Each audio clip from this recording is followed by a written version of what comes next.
Hi again, everybody, and we welcome you to Dialed In. I'm Thom Brennaman. Luke Brennaman is in midterm exams today, so he will not be with us. I don't know if he'd be with us anyway. Indiana University's playing at noon today in the second round of the Big Ten tournament. But here with us, as always, is our producer extraordinaire, Mr. Casey McAllister. Casey, how are you?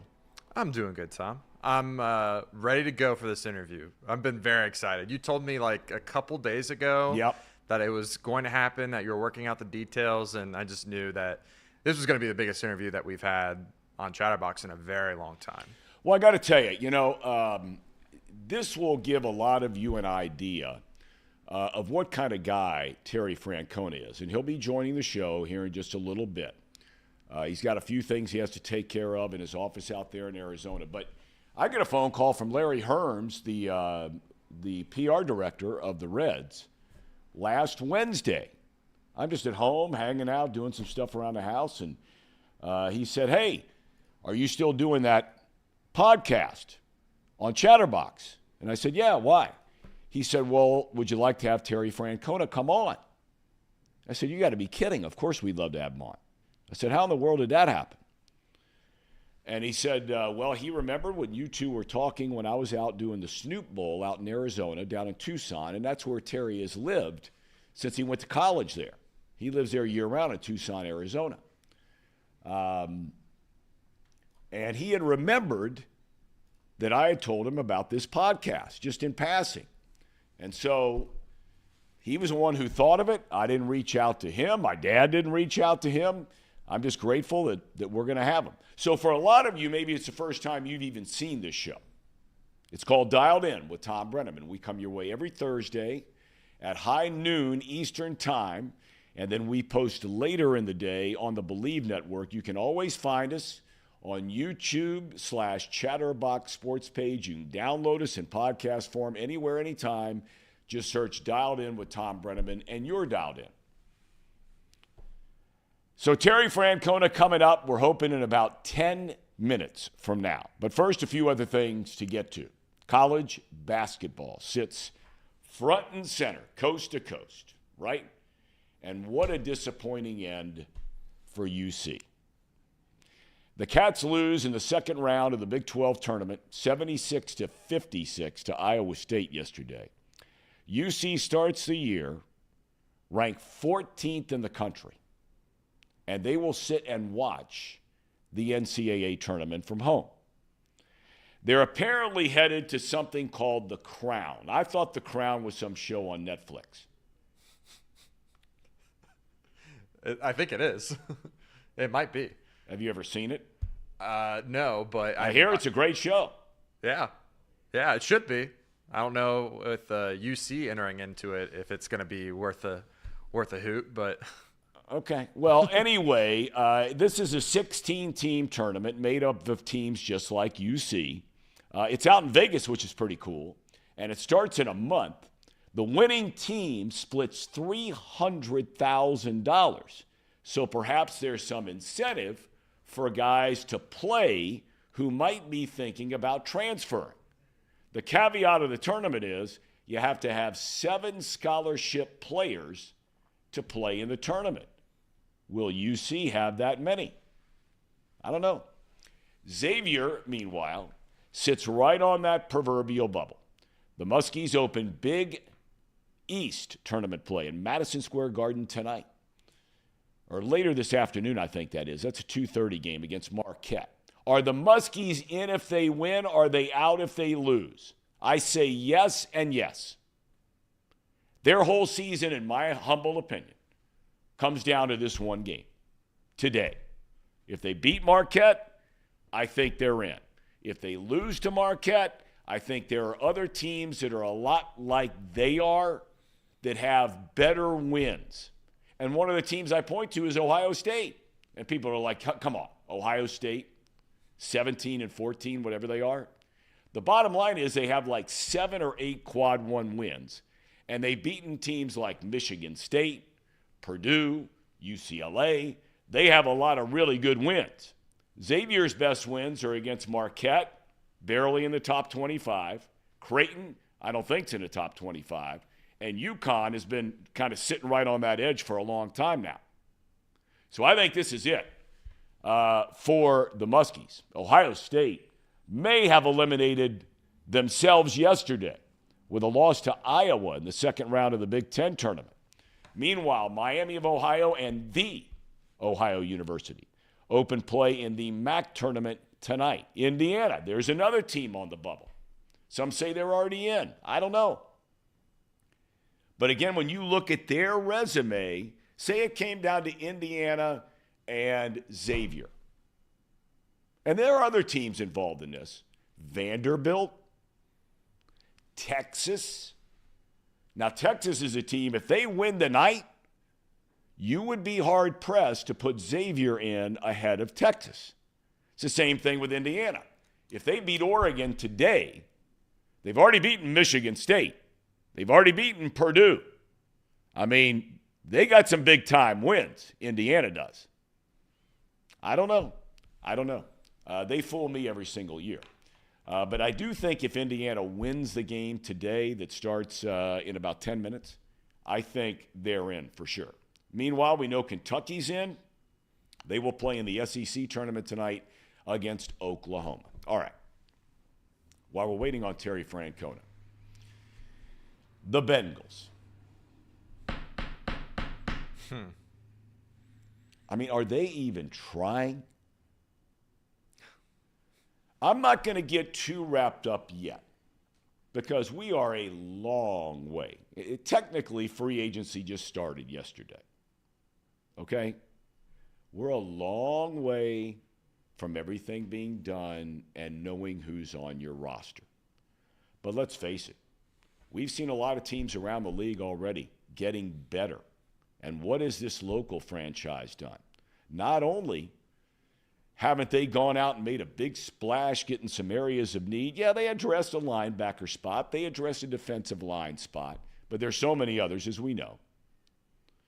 But not only are they not signing a bunch of players from other teams, they haven't signed players from their own team. Casey, I think a lot of the fan base is starting to get very nervous about where all this is going. Yeah, the two additions that were not already on this team last year, they're fine additions. Slayton, a nose tackle. Yep, solid. They didn't have that type of guy last year. Well, that guy is only going to really give you like 200 to 300 snaps when it really matters, when you really need that sort of body type, those third and shorts, fourth and shorts, field goals, and all that nonsense. So that impact isn't seen as much, and he probably will get undervalued by many fans. I think it's actually a really good signing. I agree. But it's not as huge of an impact as you need on the team. The linebacker is just replacing Akeem Davis-Gaither, a special teams guy, a third linebacker on the roster, and he's going to be able to maybe come in if any of the Wilson or Pratt get hurt and provide you with some upside there. The rest of the additions are guys that they had on the team previously, like B.J. Hill, which I thought was also a pretty good signing. He was one of the better defensive tackles against the run last season, despite being hurt a couple games. Mike Gesicki, we can talk all day about him, what he provides. Solid guy to bring back. Really good player. Absolutely. And wants to be here and cares. Absolutely. Yes. The issue is, like you said, they haven't been able to extend their big three, and they haven't been able to bring in anyone else, really. And for the longest time, I thought it was going to be because the first domino was going to be one of the guys you already have in the building. If it was going to be Jamar Chase, or if it was going to be T. Higgins, or you're going to extend Hendrickson. That's really not the case. They got about somewhere between 25 and 30 million in cap, Tom. Like, they have money to work with to go get a splash. Tevin Jenkins is a guy that they've been linked to. That would be a great, solid starter for 3-4 years, however long they decide to extend him for or to sign him for. All right, but let me ask you this. That's a kid from the Bears, right? Yeah, that's right. All right, now let's be honest about it. And I don't know anything about this guy except that he plays for the Bears. And they've been one of the worst offensive lines forever, right? They got Justin Fields killed. Caleb Williams was very lucky he got through last season. Now, he's only one guy out of 5. I get it. But, man, the one that gets me is Kevin Zeitler. He should have never left to begin with. They should have never allowed him to leave. Is Terry here? Terry, are you there? All right, we're checking. We got Terry Francona. We're going to get rid of all this conversation. We're just checking his mic.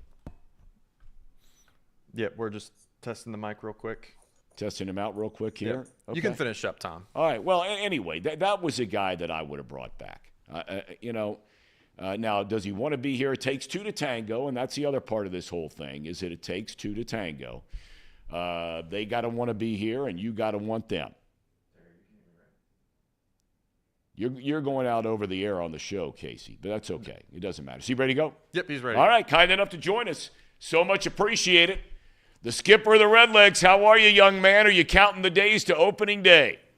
Hello, Tom. How are you? I'm good, T. How you doing? You know what? I'm doing okay. I'm kind of enjoying wearing red, and no, we're not ready for opening day yet, but excited, yes. Ready, not quite.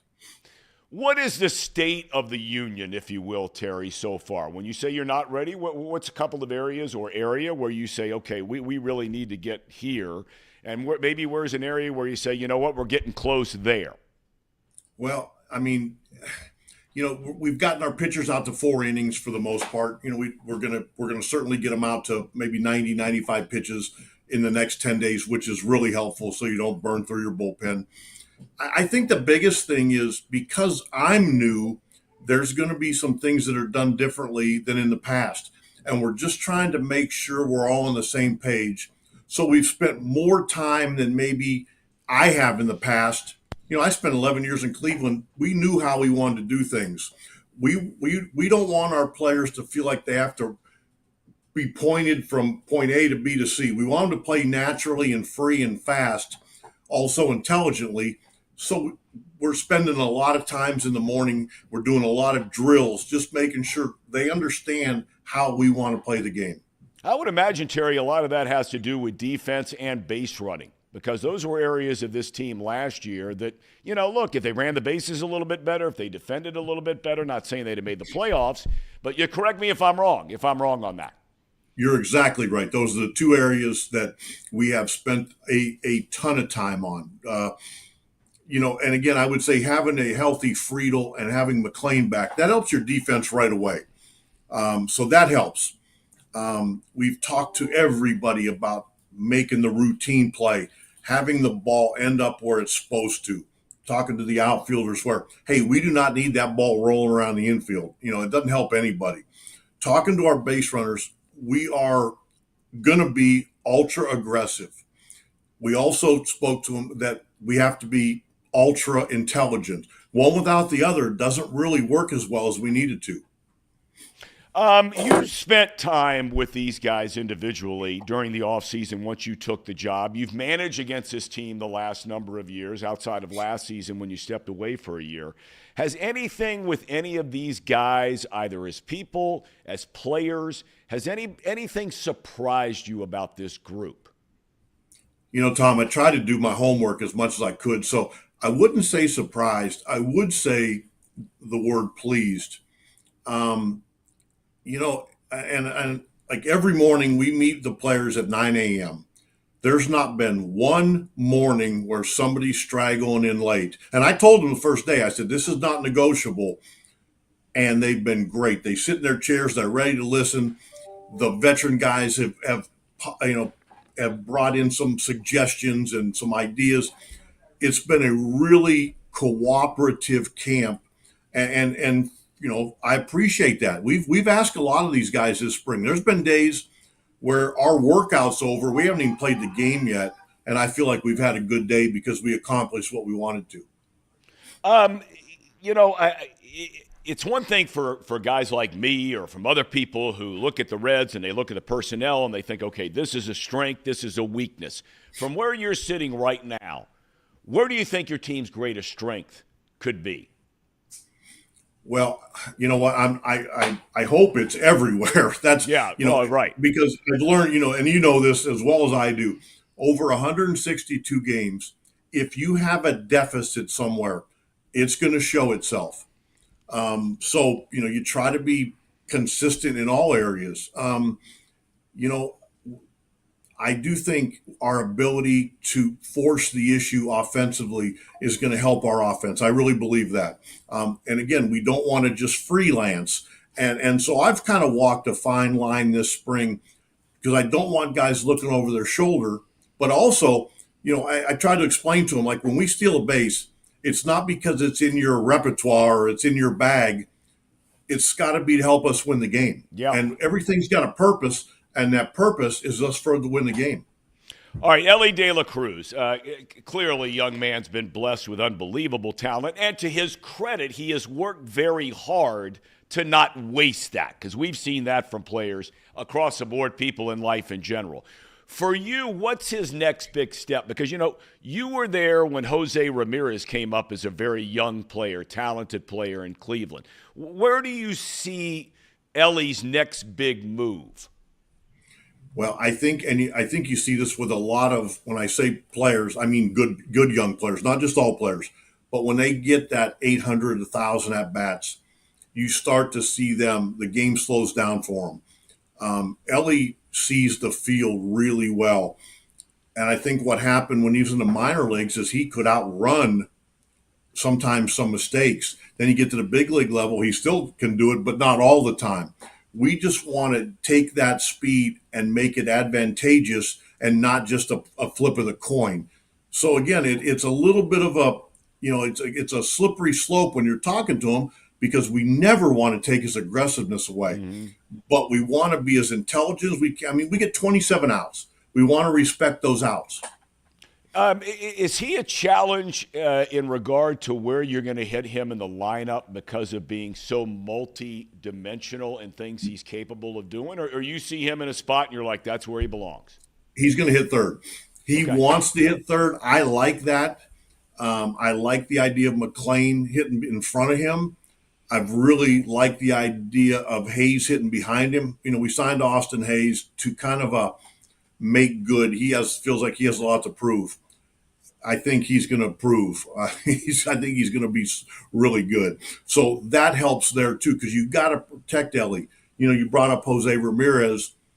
One of my biggest challenges was for years was we just put whoever was the hottest hitting behind him, because if you don't pitch to Jose, you want teams to pay for that, because you don't want them pitching around guys. A couple other topics, and I'll let you get out of here. Gavin Lux is a guy you're moving around a lot here in spring training. Do you foresee that being his role once the regular season starts? That's the hope. You know, if we have some flexibility and also still catch the ball appropriately, because that's the idea. It can lengthen out your lineup. You know, you can get a platoon advantage more often than not. But saying that, you got to catch the ball, you know, or you're kind of chasing your tail. Luxy has been really good about, I mean, like I told him last week, I said, you let me know when you're ready to go to the outfield. He came in like a day later, goes, put me out there. We're going to put Espinal out there a little bit too, just because he's such a good contact hitter that we're trying to find ways to get him in games because he can help us win. Well, I'm with you on Espinal. I think he surprised a lot of people here last year as well as he played. All right, before I let you go, you know, when people ask me about the team, I say, here's what concerns me, and you tell me I'm probably wrong and tell me why. There is such an unbelievable amount of talent in this starting rotation, potentially. But as you and I both know, whether it's Hunter Green, Nick Lodolo, Abbott, Ashcraft, right on down the line, not so much Martinez, but guys have not pitched full seasons. And so I wonder, do you get concerned at how long you're going to be able to go with these guys as the season moves forward? Does that make sense? Of course it does. And that's why I don't think you make proclamations, because guys haven't done it yet for a full year. Doesn't mean they can't. It doesn't mean we don't love them. You know, Nick Lodolo, you know, we keep him out there. The numbers are going to take care of themselves. Yep. I also think Nick and Brad did a good job, like bringing in Wade Miley, a guy that'll be coming probably May-ish or maybe the 1st of June, a solid veteran major league pitcher. Lauder's going to be coming. So we have some depth because, shoot, man, you've seen it as much as I have. When you think you have enough pitching, you better go get more. Yeah, there's no doubt about that. Before I let you go, the year away, did you find yourself on a daily basis watching baseball games? And were you itching all year to get back? To answer your first part, I watched a lot more baseball than I probably have in the past because I enjoyed it. The second part, and it's truthful, no, I actually didn't miss it as that much. And when that's the case, like when you need to step away, you probably stepped away too late. And I felt like I was shortchanging some people the last bit in Cleveland, and that disappointed me a lot. And I was starting to think about what I wanted to do this year, but I was not thinking about managing. I was thinking about, do I want to go help out in the minor leagues? Or, whatever. And then when Nick and Brad called and they came out, it changed in a hurry. And I haven't for 1 second regretted it. I mean, I get a big kick out of trying to figure things out with people that I like and respect. And that's how I feel here. And so I'm pretty revved up about it. Well, Terry, for everybody I've talked to, and I've known you a long, long time. Obviously, my dad has known you even longer than that. I can't tell you the last time, and we have so many Reds fans, hardcore Reds fans that watch this show on a weekly basis. The feeling around the area with you being here, and I know you're not going to say, yeah, I get all that. But I'm just telling you, speaking for a lot of Reds fans, everybody is really fired up that you're here, and everybody's rooting for you to do great, man. Tom, I appreciate it, man. I think it's just probably the people saw me play in '87. They realized what kind of impact player I was, and they know. Hey, you were there opening day, though, my man. This will be the first time you've been back for opening day since then, right? Or were you there with Philadelphia one year? Came back with Cleveland 3 or 4 years ago because, it's funny. They give you a plaque. They gave David a plaque and me a plaque for the opening day. And somebody went in the clubhouse during the game and wrote, "Thanks for the 9 RBIs." Terry, I can't thank you enough for your time today, man. Mighty nice of you to take time to join us today. The best of luck for this upcoming season. Tom, it was a pleasure. I'll see you soon, man. Thanks. All right, buddy. Terry Francona, manager of the Redlegs. He is the best. I'm not kidding you. I've known him since he played and then really got to know him when he managed in Philadelphia. And people forget about this. Look, I'm not telling anybody anything they don't know. To be a great manager, you got to have great players, right? I mean, that's a big duh. Mm-hmm. But it's the truth because I've used the example on this show before.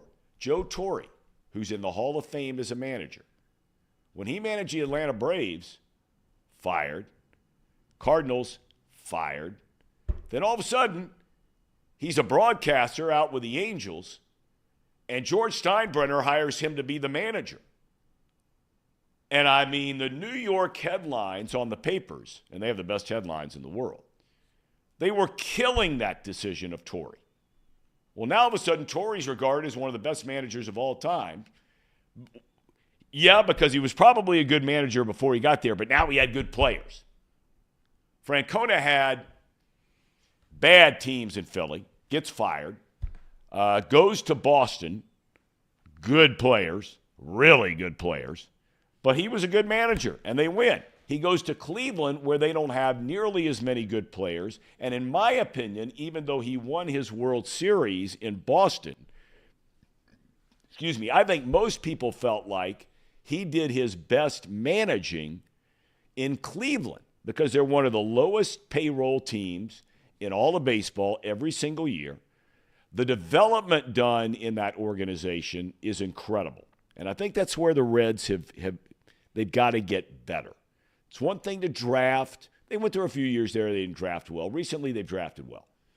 But you've got to now develop. And so you got to have those guys get better, and when they're ready, it's like he said, the very first question out of the gate. There's a way we want, this is Terry speaking, if you didn't hear it, There's a way we want things done. In Cleveland, we were there long enough where we showed up to spring training, we didn't have to worry about it. The Reds were awful running the bases last year. They were awful on defense. And I don't mean every single guy, but as a group, they lost a ton of games due to either bad base running or bad defense. They weren't a great offensive team, and they need to be better there. But pitching, they were pretty good last year. And I think they got a chance to be even better this year. So we really, really thank him. Any thoughts, Casey, before we tie a ribbon around this program today? Yeah. I mean, the main point and point of contention of last season and years prior was just the development of your rookies and your stars.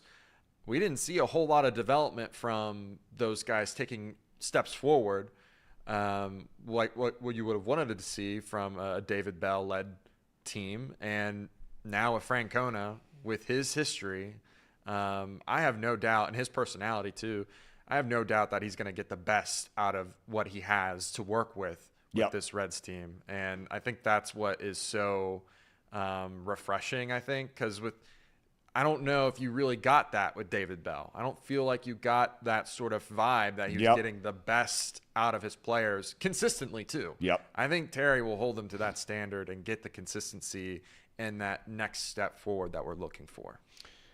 Well, I know that a lot of people in the chat right now, and wow, we got some serious numbers we've been doing here today, and that is because, Casey, thank you. Thank Nick Kirby for getting all this stuff out ahead of time, giving it a little pub last night on social media.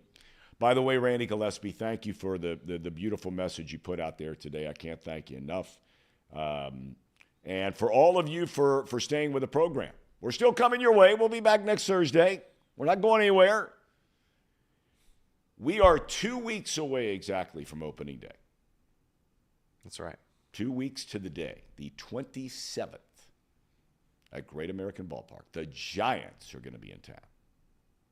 Who, by the way, I don't know if you saw it yesterday, but they might have the best broadcast team in baseball and have for years, both radio and television. They got John Miller.